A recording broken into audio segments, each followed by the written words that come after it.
জাতীয় রাজস্ব বোর্ড এনবিআরের আরও 14 জন কর্মকর্তাকে বরখাস্ত করল বাংলাদেশের বর্তমান অন্তর্বর্তীকালীন সরকার। যে কারণে বরখাস্ত হলেন এনবিআরের আরও 14 জন কর্মকর্তা।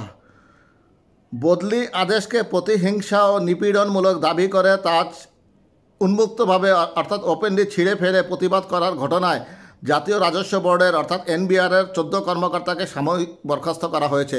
মঙ্গলবার এ বিষয়ে একটি পৃথক প্রজ্ঞাপন জারি করা হয়েছে।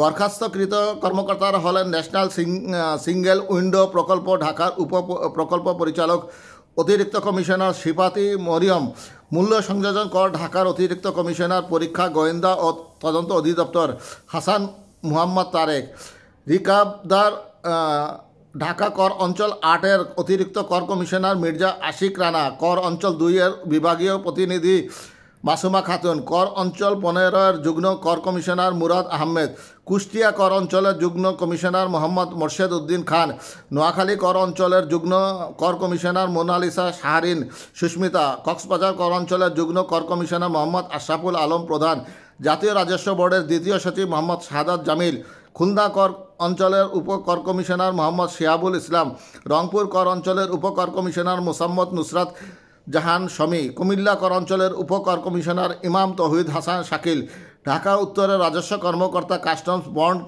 কমিশনারের সবুজ মিয়া, খুলনার রাজস্ব কর্মকর্তা শফিউল বাশার, এনবিআর চেয়ারম্যান ও অভ্যন্তরীণ সম্পদ বিভাগের সচিব মোহাম্মদ আব্দুর রহমান খান সই করা ও জনস্বার্থে জারি করা এসব প্রজ্ঞাপনে বলা হয়, জাতীয় রাজস্ব বোর্ডের 22 জুন জারিকৃত বদলির আদেশ অবজ্ঞাপূর্বক প্রকাশ্যে ছিঁড়ে ফেলার মাধ্যমে ঔদ্ধত্যপূর্ণ আচরণ করায় তাদের বিরুদ্ধে তদন্তপূর্বক বিভাগীয় কার্যধারা গ্রহণের সিদ্ধান্ত গৃহীত হয়েছে।